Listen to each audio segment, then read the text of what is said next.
We are now on Maxwell's equations and Coulomb's law. The last week or so, I guess maybe the last 2 weeks, because we had the midterm in there as well, we were really covering background information. We were really doing kind of review. Some things were new, right? Maybe the Cartesian, the cylindrical or spherical coordinate systems were new, but a lot of it you'd seen before, and a lot of this you will have seen before too. But hopefully, I'm gonna add in some maybe missing pieces, and maybe we'll generalize things more. Yeah. So we are now in chapter 4. We're going to stay in chapter 4 for a while. That's all on electric fields. We'll get into chapter 5 a bit as well. We won't cover all of chapter 5, but we'll cover most of chapter 4. Okay, Maxwell's equations. Who's heard of Maxwell's equations before? Pretty much everybody. That's good. They're named after a guy. His name is James Clerk Maxwell. All right. So there's a guy, James Clerk Maxwell, and it says he first unified the theory of electricity and magnetism in 1873. We'll talk about what that means, unifying them, and kind of what was going on before that. But basically, all these names who you will recognize, because a lot of them have units and stuff named after them.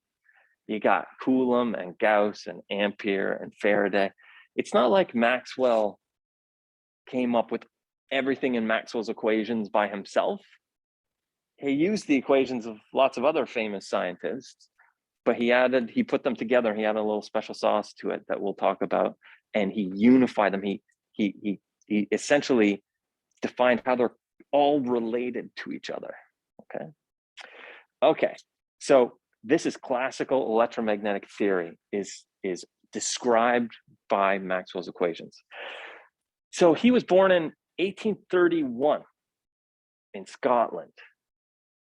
Okay. That means when he unified the theory of electromagnetics, he was 42. That's my age. That's disappointing. I feel like a failure. A lot of these scientists, if you see the ages that they were when they came out with these, kind of groundbreaking theories and stuff like that, you'll be like, oh, damn, that's not that much older than I am, right? He died in like 79, though. He was only 48. So that's unfortunate. And I feel like he doesn't have the same level of like respect as like the other big name scientists. Have you heard much of Maxwell? Do you hear, like, I know you've heard about Maxwell's equation, but not like you hear about Einstein and like Newton and all these kinds of people, right? What he did was pretty remarkable. And even people now go back and it's like, wow, that was incredible. Even Einstein, someone said Einstein's given a talk somewhere, and in their introduction to him, they said, and you stood on the shoulders of Newton to come up with, all of his theory of relativity and all that stuff. And he's like, no, I stood on the shoulders of Maxwell. Like, that's how these scientists, when they look back, they're really, really blown away by what Maxwell did. So let's look at these things. All right. They hold in any material, and we're going to simplify things. Things get complicated because we're talking about 3 dimensions. Right? Things are in space. These fields are in space. We can't see them. They're invisible normally, right? These electromagnetic fields are invisible. They could be curving. They could be doing all sorts of things, and they can vary with time. So it's like a 4-dimensional thing, right? It's all vectors. It's a vector in 4 dimensions, so it gets a little complicated. But okay, here we go. These are Maxwell's equations written in the way that they're normally written these days. There's a couple different forms. This is the differential form of Maxwell's equations. We'll see the integral form later. And you might look at these and you might think, well, it doesn't make a whole lot of sense to me. My goal is, hopefully, that maybe shortly, it'll make some sense to you. Maybe not complete sense, but a decent amount of sense. So you could kind of explain what each one of these mean, all right? First one. How would you describe that? Someone say in words what that first one is up there. The divergence of D, whatever D is, we haven't talked about it, equals rho V. So let's define some stuff here. So E, that stands for electric field, okay? Really, the electric field intensity, the units of that are going to be volts per meter, okay? The D is called the electric flux density. And you can see there's a really simple relationship between D and E. So whenever you see a D in here or an E, I just want you to think that's an electric field. If it's a D, like in the top one, it's the electric field times epsilon. We know what epsilon is. It's the same epsilon we've seen throughout the entire class so far. It's the permittivity, okay? What's an equation we know for epsilon? It's kind of the only equation we know for epsilon. Yes. It's our old friend here, epsilon naught. What's the number for that? 8.855 times -12. Yes, exactly. 8.854 times 10 to the minus 12 farads per meter. And epsilon R depends on the material. So before, when we were dealing with transmission lines, like coaxial transmission lines and that, the dielectric was what we were talking about when we referred to the epsilon R. So you get a question like, oh, there's a coaxial cable and the dielectric has an epsilon R of 4 or something like that. Really what we were getting at there is the fields, the electric fields, were going inside that dielectric. Now we're not restricted to like a guided transmission line. The fields could be just in free space. They could be going through water. They could be in wood or plastic. It could be any material. And the only difference is those different materials have different epsilon R's, okay? So you can see E is E. It doesn't matter what the material is, okay? But D is E scaled by that epsilon. So it's just gonna change. If you had some material with a high epsilon R, then D will go up. But they're both, don't get lost in the terminology of electric flux density and electric field intensity and that, okay? Electric field, just think it's an electric field and you're just scaling one because epsilon is just a number. You just punch in your calculator, right? Something times something. Okay, so now let's talk about that first equation. That really says the divergence of the electric flux density, the divergence of the electric field, we're just gonna hand wave it and just say electric field. The divergence of the electric field is equal to something. Okay. Remember what divergence means? We were thinking about it as a source or a sink of fields. Well, let's compare it to this one down here. That's very different, right? The top one says a divergence of an electric field equals something that's maybe not 0. Maybe it could be 0, but it's not always 0. That means we have the potential to have a source of electric fields or a sink of electric fields, which we kind of already know because you have a point charge, right? So if you have a point charge, the fields point away from it in all directions and it would have a non-zero, a positive divergence. Okay, we got these second two equations down here. We got B's, H's, and J's. Okay, so let's define these things. H is the magnetic field intensity that has units of amps per meter. D, I didn't talk about the units, but the units for D are coulombs per meter squared. B is kind of like the D. H is like the E. So electric field intensity, magnetic field intensity. Electric flux density, magnetic flux density. And once again, we have a simple relationship between the flux density and the field intensity one.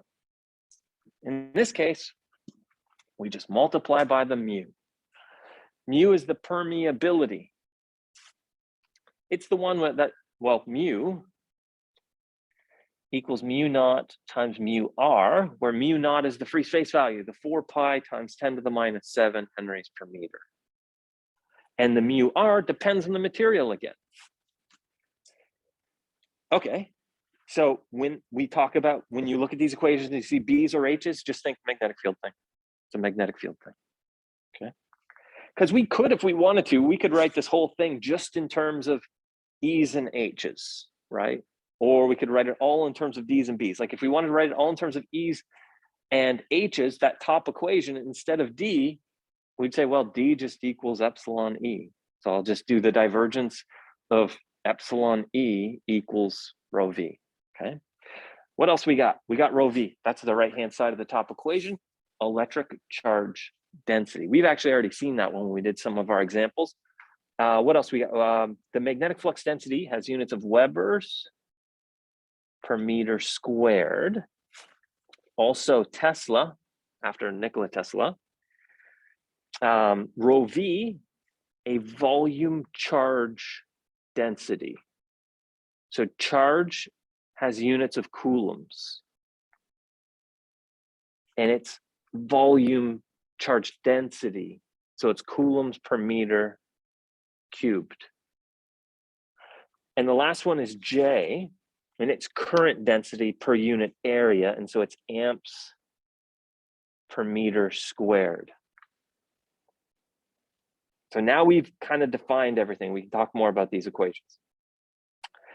So the right-hand side of the top one is the volume charge density. So that says the divergence of the electric field is equal to the volume charge density. There's different ways to look at these equations. The first thing you can say is, well, if there is no charge, then the volume charge density is 0. So then you'd look at that top one and you'd say, well, if there's no charge, then rho v equals 0, and the divergence of d equals 0 means there's no like source or sink of fields if there's no charge there. So that's what that one means. What's your interpretation of this one?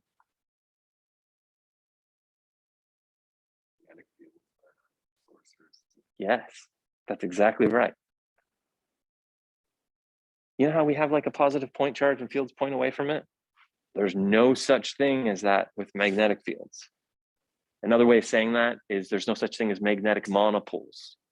You can't just isolate like the equivalent of the positive point charge, but in the magnetic world, or the negative charge. At least it hasn't been found yet, right? This means it never acts as a source or a sink. That means all magnetic fields are all in loops.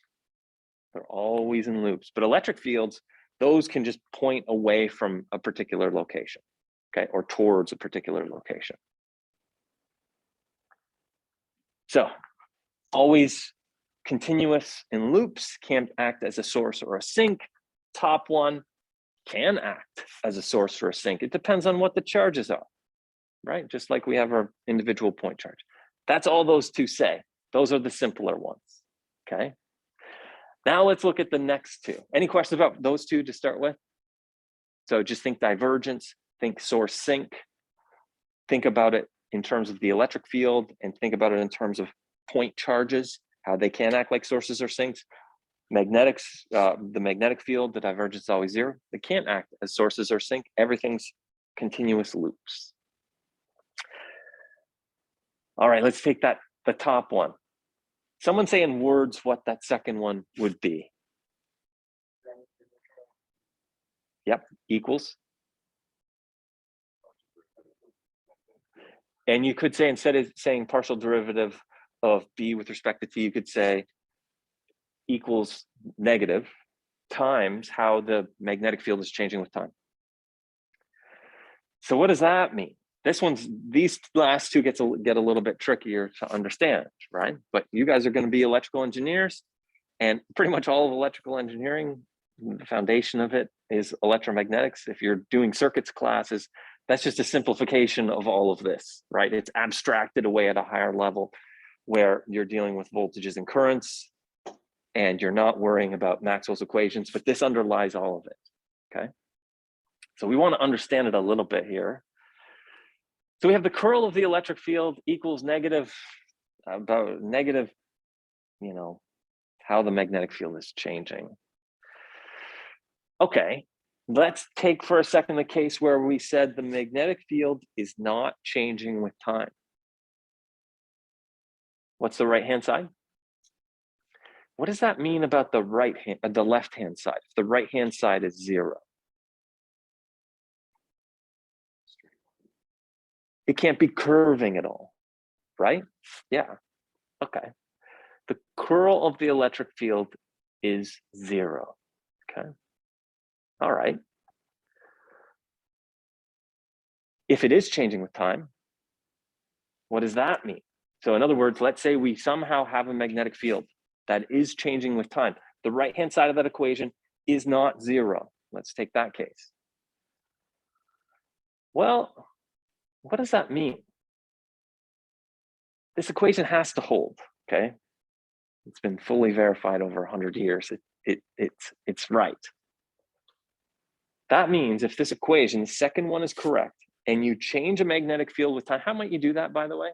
How would you get a magnetic field changing with time? Yep. Another way? Yep. Changing the current. If you have AC current, your current's changing, your magnetic field's changing. That would make the right-hand side of this equation not equal to zero. If the right-hand side of the equation is not equal to zero, well, the left-hand side can't equal zero. It's got to hold.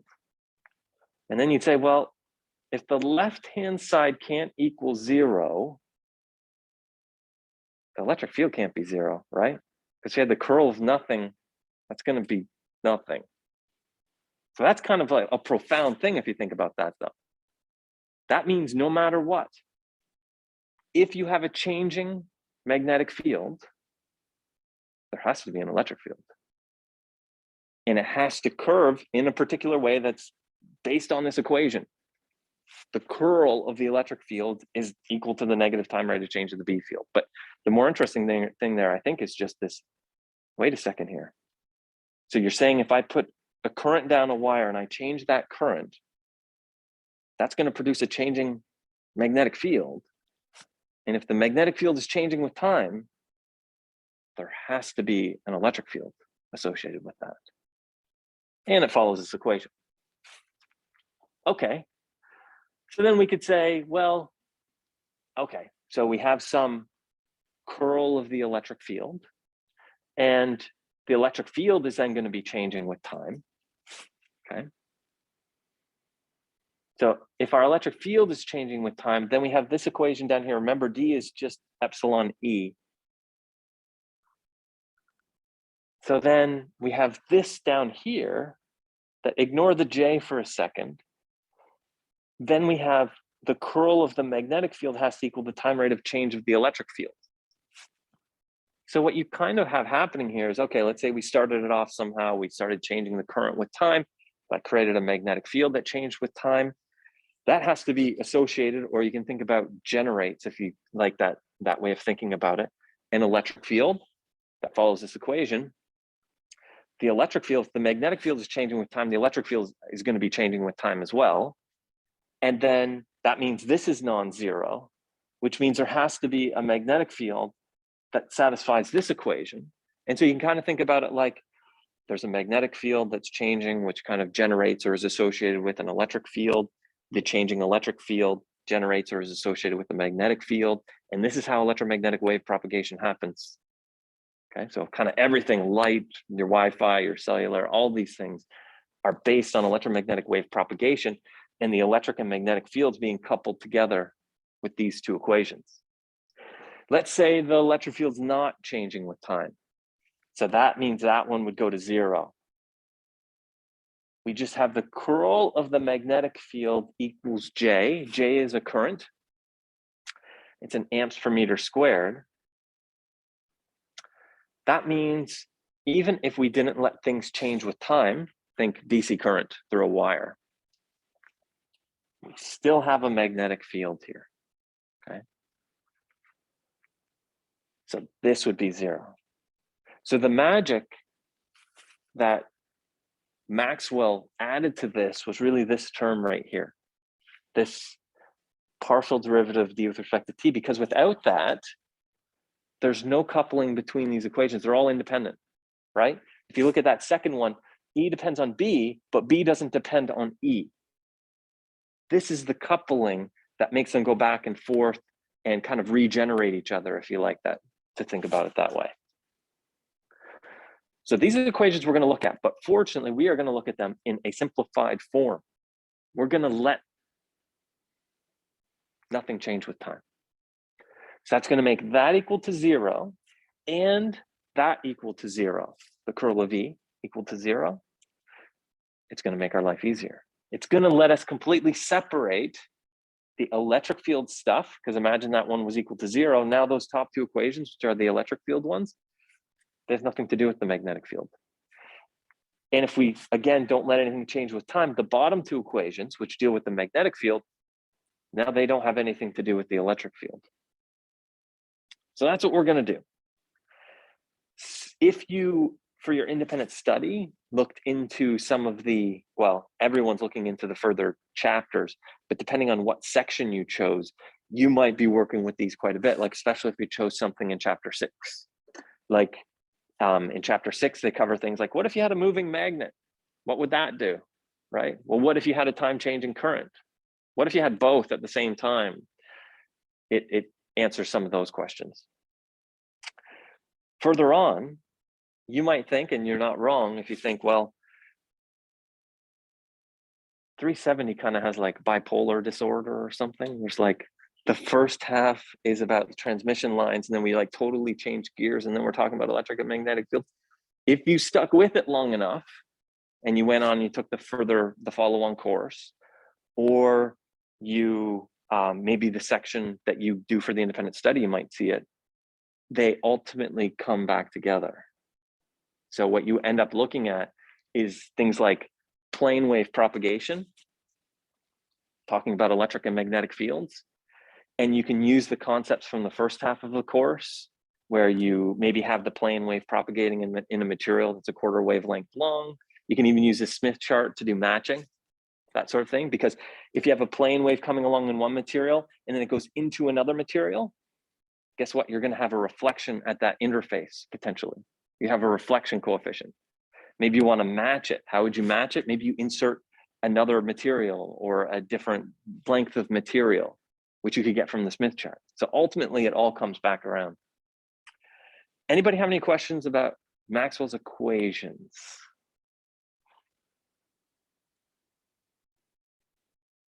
So as I said, this is the differential form. We're going to look at several of them in the integral form as well. Okay, so as I said, we are going to just say nothing's changing with time. That lets all of the partial derivatives with respect to t go to 0. What does that really mean? Well, charges are fixed. Okay, so that's kind of one case where you have these point charges in a particular location in space and they're not moving. Or if they do move, they're moving at a constant speed, i.e. DC current.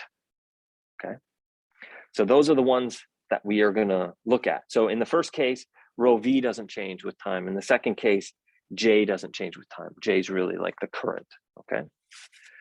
Okay, so what do we got here? We got our equations. We have electrostatics.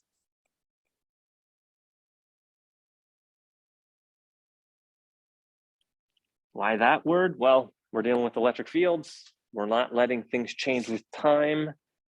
Static, things are static, right? Electrostatics. The other one, we're dealing with magnetic fields, and we're not letting things change with time, so things are in a static state. They're not changing. So magnetostatics.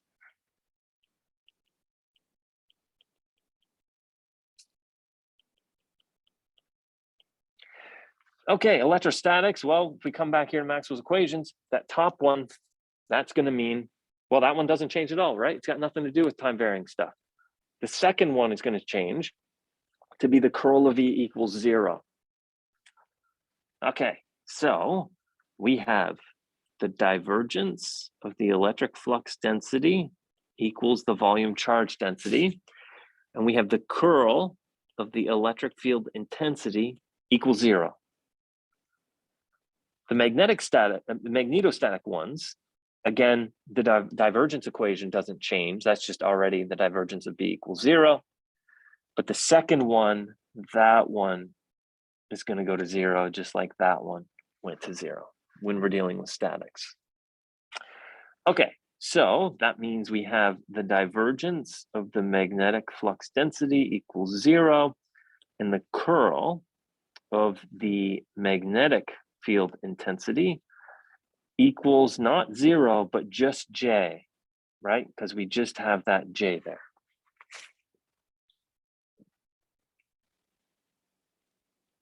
So then you might think, well, how useful is this if we're not letting things change with time? And the answer is tons of applications use electrostatics, okay, and magnetostatics. So the touch screens in your phones and your tablets, LCDs, transistors, anybody taken or currently taking 340? You're probably getting around the time of year where you're deep into MOSFETs. Yes, MOSFETs. Metal oxide semiconductor field effect transistor. That field effect is an electric field, okay? And so like when you're biasing the transistor, you know, you're putting DC voltages on its different terminals and you're putting it between the gate and the source maybe, right? You know how you're inducing the channel? Well, the reason why the channel is induced is because you've applied a static electric field and the free charges are being attracted to being underneath the channel. So you have a whole bunch of like free electrons under there. And then if you add, say, a drain to source voltage, they can move left to right, okay? Again, under the influence of an electric field. So it's all electric fields. That's how MOSFETs work. And then say, well, where are MOSFETs used? And the answer is everywhere, right? Like every processor and every one of your devices and in your computers at home, your smartphones, they all use CMOS. Complementary metal oxide semiconductor field effect transistors. The last part's normally not written, but it's just NMOSs and PMOSs, okay? What else? We got X-ray machines, inkjet printers, MEMS, micro electromechanical switches. There's MEMS devices in your phones. There's MEMS devices in your car airbags. Capacitors, that one's a basic one. Defibrillators, we got electrocardiograms used all over the place, even though it's a simplified version where things aren't changing with time, okay? So let's get into it. Let's get into the more of the meat of this. So we want to talk about rho v, right? We got several things on that, on Maxwell's equations. We had the first one was the divergence of the electric flux density equals rho v, but we didn't really talk much about what rho v is. So let's talk about rho v. So rho v, we said it has units of coulombs per meter cubed. So from that, you could kind of imagine it as if I had some cube box and it had some point charges in there, and I got kind of the total charge in the box in coulombs and divided it by the volume of that box, I'd end up with something with units of coulombs per meter cubed. And that's kind of what it is, okay? Except as we like to do, we're going to complicate things and we're going to shrink the volume down to 0, right? And so we're going to shrink the volume down to 0, which is essentially approaching a point, right? If you have a cube and it keeps getting smaller, smaller, smaller, right? It approaches a point. But then you could be clever and say, wait a second here, like all matter is just made up of atoms, and the atoms have a nucleus, and in the nucleus there's a proton and a neutron, and then there's an electron cloud around it.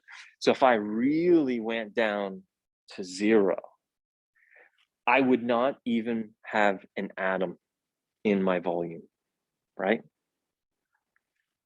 It would just zoom down into like the space in between atoms, and we have no charges in there. And then all of our rho v's would be equal to 0 because there'd be no. We're electrical engineers. We are way above that. All right, like we're normally nowhere near that quantum level.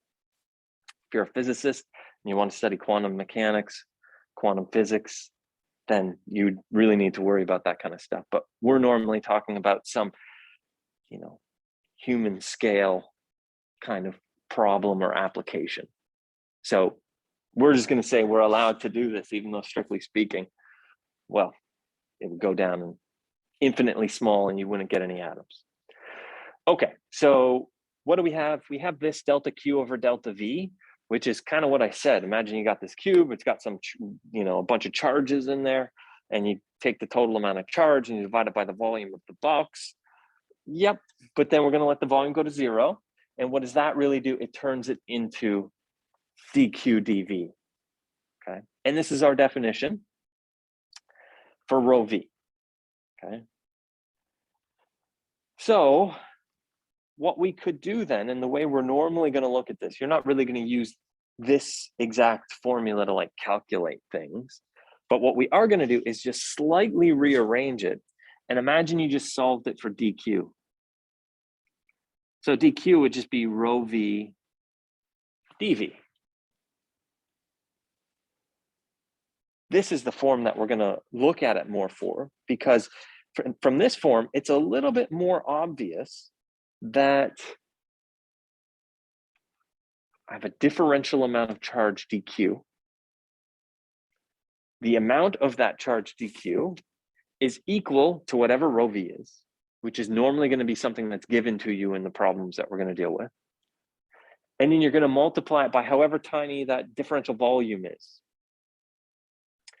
So from that, you might think, well, what if I did the integral on both sides? Essentially what we're doing is we have any arbitrary volume. We break that volume up into little pieces of volume dv. For each one of those pieces dv, we multiply it by rho v, and that gives us just the amount of charge that's in that little volume dv. Then when we do the integration operation, we're kind of adding up all the little dv's that make up the overall volume v, right? Or we're integrating all of the little pieces that make up the overall volume. So that's what we're going to do. That's one of the things that we're going to calculate. If we want to find the total amount of charge in any volume, we can just do what we just said. So essentially, the only difference here is that I've said Q equals the integral of dq, okay? Equals the total amount of charge in the volume. All right, that's for a volume, but we could do the same thing if we had our charges distributed on either a line or a surface. So these are our three choices, right? You got some charges and you have a charge density. They could be in three-dimensional space in some volume. They could be located on a surface, like think about on this table or something like that. Or they could be really, really tightly confined to, let's say, like a really small wire or something like that. So small in radius that we can just consider it to be a line. So how does that change things? Well, pay attention to the subscript because we're going to use these a lot. Rho v for volume, L for line, S for surface, okay? To go along with that, dV, this one's going to be dL, this one's going to be ds, okay? So what does that mean? That means if we rearranged, say, this one, we would get dq equals rho L dL. And so if we were to do that integral, we would say that Q equals the integral over the line of rho L dL, okay? Only difference, what we're integrating over. And this one would be Q equals the integral over the surface of rho S ds. So rho V has units of coulombs per meter cubed. Rho S, coulombs per meter squared, and rho L, coulombs per meter.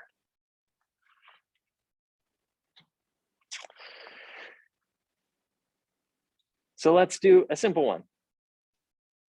We've got a line charge.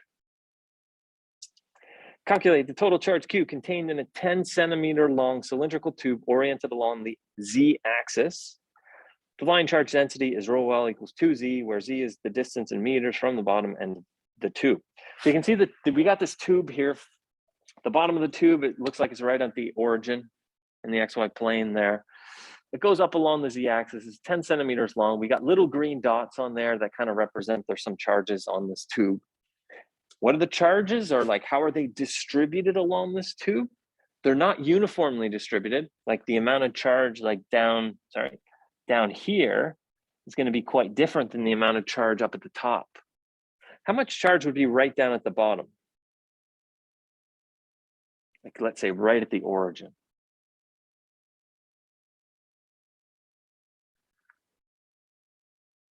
So you'd think, well, how does it, you'd have to say, well, how does it vary with the position? And you go, well, this is how it varies with the position. So if z equals 0, meaning at the bottom, rho L equals 0, there's nothing down there. So there's really no charges down at the bottom. The charge distribution 0. As you go higher up, you get more and more charges, right? And up at the top, you'd have the most. This is why you have to do calculus to do this. If it was just a uniform charge throughout the whole thing, then you wouldn't really have to use calculus. You could just use simple techniques like math, just multiplication, right? But because it's continuously varying from the bottom to the top, this is why we got to slice this thing up into little pieces, little DLs. And each little DL, we're going to multiply by the rho L. Now you might look at this and go, wait a second here. This is saying we've got a line charge density, but it also says it's a cylindrical tube. A cylindrical tube is a volume, right? Why are we using a line charge with the volume? This is a potential confusion with this, but the kind of where it's going is it's a really, really thin tube, right? It's so thin that we don't need to worry about its volume, okay? It's almost like they're stacked upon one another, like it's so tiny. Okay, so if that was on an exam or something like that, that would be a fair question, because that could be a potential source of confusion. But we're going to just assume that this cylindrical tube is just incredibly thin. We want to find the total charge Q. What units is our answer going to be in? Yeah, charge is coulombs. Just remember that. We're going to use it a lot in this part. Charge is coulombs. Is asking us for a total charge. Oh, it's going to be in coulombs. It doesn't tell us the units of rho L, right? And I guess you could say, well, it depends on the units of Z, but we're going to just assume it's the usual coordinate system. It's in meters, Z's in meters, and charge is in coulombs. So that would be coulombs per meter, all right? Okay, so what do? Well, we want to find the total charge on this thing. That's Q. And from what we just saw back here, we said, well, if it's a line charge, then this is really what we want to use. We're gonna slice this line up into little pieces. Each one's DL long. Each one's got a rho L on it. So let's do that. So we have this and we go, well, we want some integral rho L DL. Okay. What's DL? What would you make DL? Yeah. So if you didn't, you got to make these little leaps when you do these problems, because if you left it as DL, you can't really do anything, right? Because then it doesn't make sense, because your rho L is in terms of a Z, but your L is just an L. You need to get things kind of all in the same world, which in this case is all in the Cartesian coordinate system using the same references. And so DL equals DZ, because our line charge is aligned along the Z axis. And so when we split this up into little pieces, each one of those pieces is a DZ. Okay, so we've got an integral of rho L dz. What would our limits of integration be? 0 to what?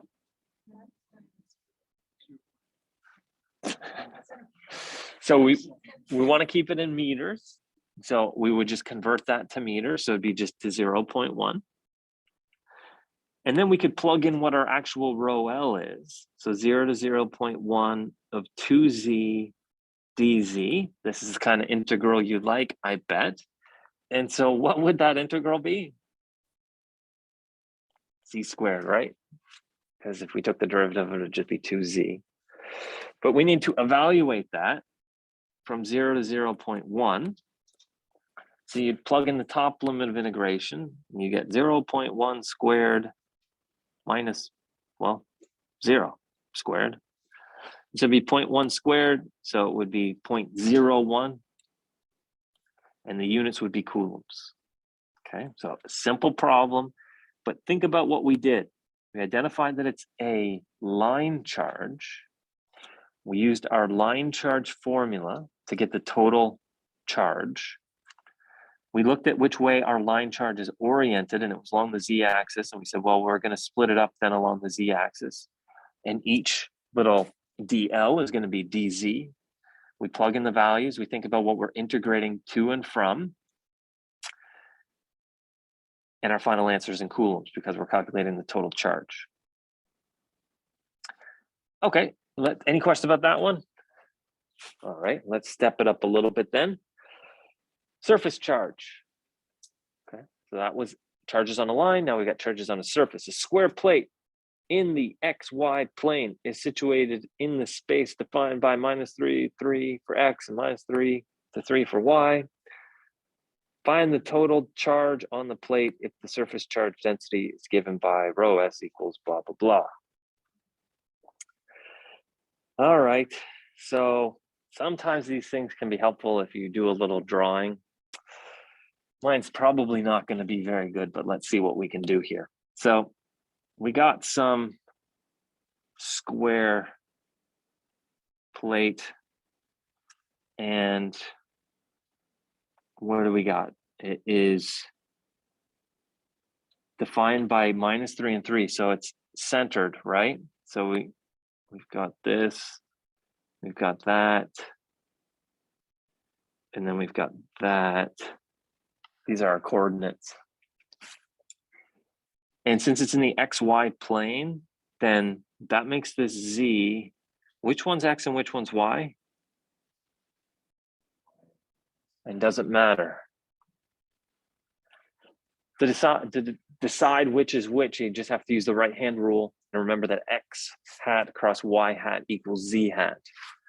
So if this one is X hat, then when I curl my fingers towards Y hat, my thumb does point up. So that has to be that way. So this is X, this is Y, that's like 3, that's 3, that's -3, right? -3. So that's our drawing. Our rho S is 4y squared. Note that we're in microcoulombs. Also note that we're per meter squared, which does make sense because we're calling it a surface charge density. So again, in reality, there's no such, just like in the last one, there's no such thing as like an infinitely thin cylinder. Here, there's no such thing as an infinitely thin plate. It would have some volume to it, but we're just considering it to be so thin or that the charges are just on the very, very surface of it. Okay, so we have to do another integral. We want to find the total charge again. The total charge is Q. So we want Q equals something. And we can come back here and we can say, oh, we're a surface charge density now. So this is the one we want to use. Q is the surface integral of rho S ds. Okay. So we got the surface integral of rho S ds. What do you think ds is? What would you go for? Dx dy, right? Because each little piece in here, so it's kind of like we'd be splitting this up into like little pieces, right? We got all these little pieces here that we're integrating over. Each one of those is just an area, a length times a width. What length and what's width? Well, those are along the X and Y axis. So it's really dx times dy to give you the area of every one of those tiny little squares there. So it's like that would be dx dy. Okay, so we've got a surface integral. that means it's going to be a double integral. If it's a volume integral, it's a triple integral. If it's a line integral, it's one integral. Okay, so we've got a double integral. Double integral rho s is given to us. 4y squared dx dy. What would our limits of integration be? Yeah, for both of them, right? Because it says that the plate goes from -3 to 3 in x and -3 to 3 in y. So we can say here -3 to 3, -3 to 3. And then I'd say it's always a good idea to try to make some sense out of what's going on here. So if I said, well, let me ask you, what would the surface charge density be right across here, right along the x-axis? Yeah, because y equals 0 there, right? And then if I said, well, this goes out to 3, right? So let's say I just chose some random point right in the middle over there on that side at 1.5. That's like x equals -1.5 and y equals +1.5 or something. And I said, well, if I gave you the value there, and I said, well, what's the charge right there? And I said that was also at y is 1.5 and x is something else. X is 0.5 or something like that. Sorry? It'd be the same. Yes. And the point here is try to make sense out of the function or the rho s that's given. It doesn't depend on x. It's the same everywhere in x. There's no x in it. If you give it a y, it's the same for all x's. Okay, so try to make some sense out of that and think about this thing in 2 dimensions or 3 dimensions. Now it's just a math problem though. You just got to solve this thing. What's the x integral? And if we plugged in the limits of integration, yep, and 6 times 4. So that makes things a little nicer.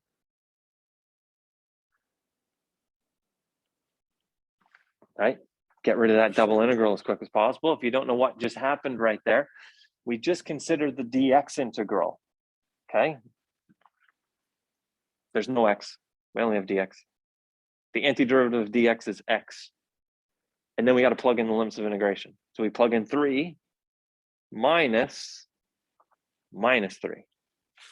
So we get 6. And then we can multiply by that 4. So 6 times 4 gave us the 24. Okay. This one, the antiderivative of y squared is what? 1/3 y cubed, and we have 24 divided by 3 then, right? So we have 8 y cubed evaluated from -3 to 3. So here you might want to use your calculator or something. Make sure you don't screw up the units. Maybe you can do it in your head. That's fine. So you would just go 3 cubed minus -3 cubed. And then you'd multiply it by 8. It should give you something, I think 432. Let me know if you don't get something like 432. What are the units on that? Yeah. So all of this, remember our rho s was not in coulombs per meter squared, it was microcoulombs. So if you wanted to be careful, right from the beginning here, you could have written this as 4y squared times 10 to the -6. That 10 to the -6 would have carried through the whole thing. Right to the end, you would have got 432 times 10 to the -6. Or you can just remember that the rho s was in microcoulombs, so the answer is going to be in microcoulombs. Okay. We did a line charge. Now we did a surface charge. Let's do a volume charge. We have a spherical shell centered at the origin. It extends between r equals 2 centimeters and r equals 3 centimeters. If the volume charge density is given by rho v equals 3r times 10 to the -4 coulombs per meter cubed, find the total charge contained in the shell. Whenever you get these, try to first visualize the problem. Try to draw it if you can. This one would be a little tricky to draw unless you're good with 3 dimensions and drawing like spheres and shading and stuff like that. So I'm not going to try to draw it. But try to think of some kind of an analogy. Can anyone think of what in the physical world might look like this shell in the everyday world?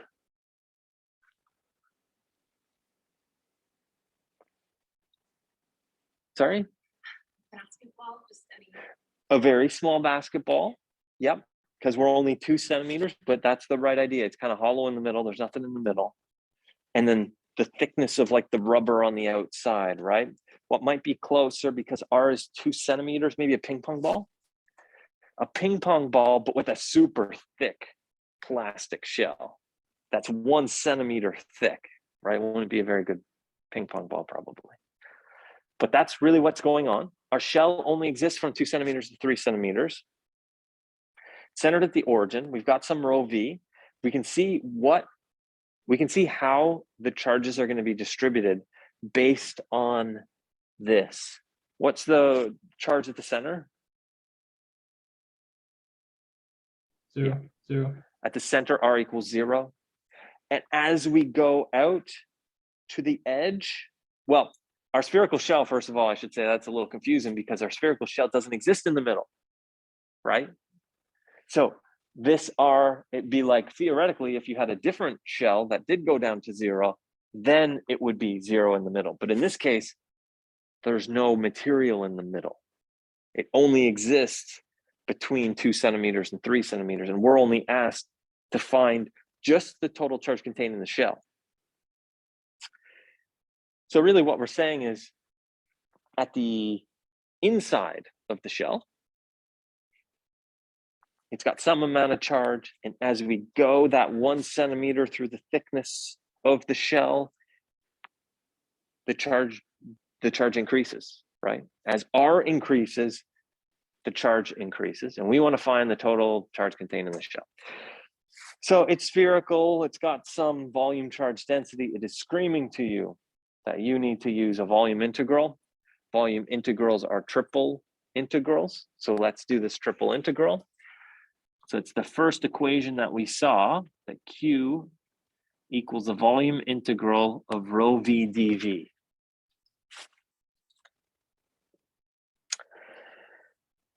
What coordinate system are we in? Spherical. Yeah. Spherical. And because it's a spherical shell, you definitely want to be in that. And the other giveaway is that it has capital R's in it. The capital R's are only in this spherical coordinate system. Lowercase r is in the cylindrical.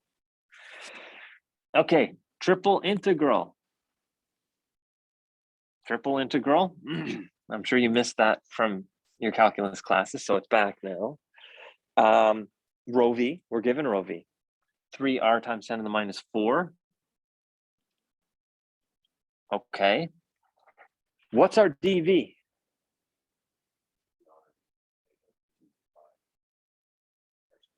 Close. I see why you think that, but this is the weird one. Yeah. So this is the weird one. This is where, when we introduce the spherical coordinate system, I said, there's going to come a time and you're probably going to think it's going to be like dr, d theta, d phi. And then you're going to see this weird thing in there with r squareds and sine thetas. And you're going to say, where did this come from? Remember what we did? We really wanted to do the volume. So we really want to do like a length times a width times a height. Because we had those little arcs, we had to have the radius times the angle, right? So that's kind of where the radius, which is the r, comes from. And then because when we went up towards the z-axis, the arcs got kind of smaller and smaller and smaller, we had to adjust that with the sine theta. That's where the sine theta comes from. So we have r squared sine theta dr, d theta, d phi. And so dv equals r squared sine theta dr, d theta, d phi. If you do not remember that, well, just make sure you include that table on your formula sheet, and it has it on there. All right, we got to decide on our limits of integration here. Let's say the first one is the R integral. What should it go to and from? Yeah, and we just want to do it in meters. So it'd be 0.2 to 0.03. Second integral, let's say it's the theta integral. What should the theta integral go to and from? Yes, always 0 to pi. Spherical coordinate system, theta is only defined between 0 and pi.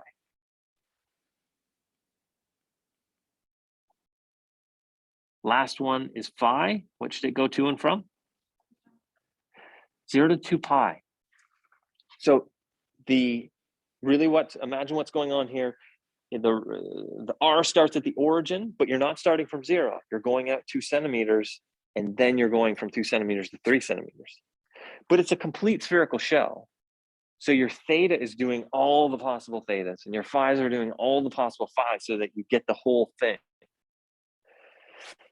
Okay, so what can we do here? Let's start with the R's. Okay, let's start with the R's. So we have an R times an R squared, right? So we have an R cubed. And so we have to do the integral of R cubed. What would the integral of R cubed be? Yep, so R to the 4th over 4. We still have our 3 times 10 to the minus 4, right? So what do we have? We have 3 times 10 to the minus 4. And then we just said, well, we have R to the 4th over 4. Okay, and then we need to evaluate that from 0.02 to 0.03. And then we have all the rest of the stuff, right? So I'm going to write the rest of the stuff out here. We still have our theta integral. And we still have our phi integral. Our 3, R times 10 to the minus 4, R squared are all gone. We also did our dr. That's what we did when we did that antiderivative. And so all we're really left with is sine theta d theta d phi. Okay. All right. Well, let's just do the whole thing. All right. So I'm going to keep this because I haven't punched into my calculator. Let's say over 4, and then we'll say R to the 4th evaluated from 0.02 to 0.03. What is the result of the phi integral? Yes, I want you to be able to look at it and just say it that fast. Because if you look at the phi integral, we have no phi's here. We only have a d phi. So that's the integral of that's just phi. From 0 to 2 pi, you plug in the top limit of integration, that's 2 pi minus 0. It's just 2 pi. Okay. Now, this one's a little trickier. What's the result of the theta integral? Okay, let's work it out. All right, so let's work it out. So let me just break that out here. I'll just do it over here. So really what we're talking about, we have an integral of theta equals 0 to pi sine theta d theta. So what's that going to be? It's going to be minus cos, right? Minus cos theta evaluated from 0 to pi. So let's plug in our values. So we'd have minus the cos of pi minus the cos of 0. So you just have to be careful with your negative signs here. The cos of pi, punch in your calculator if you don't know it offhand, it's -1. It becomes +1, right? So that's 1. Cos of 0 is 1. So that's -1. That's +1. So now, just like as soon as you see that phi integral, where you can immediately write 2 pi, as soon as you see this theta integral from 0 to pi, immediately write 2. Okay. Boom. 4 is going to cancel out with those. All we're left with is 3 pi times 10 to the minus 4 of whatever r to the 4th is from 0.02 to 0.03. So you'd go 0.03 to the power of 4 minus 0.02 to the power of 4. You'd multiply that by 3 pi times 10 to the minus 4. And you'd get something like 0.61 times 10 to the minus 9 coulombs, which you could write as 0.61 nanocoulombs. Okay. So those are examples of line, surface, and volume charges, charge distributions, from which we can calculate the total amount of charge. Okay, it is 4:44, so that's probably a good place to stop. Oh, we got stuff. I missed some chat.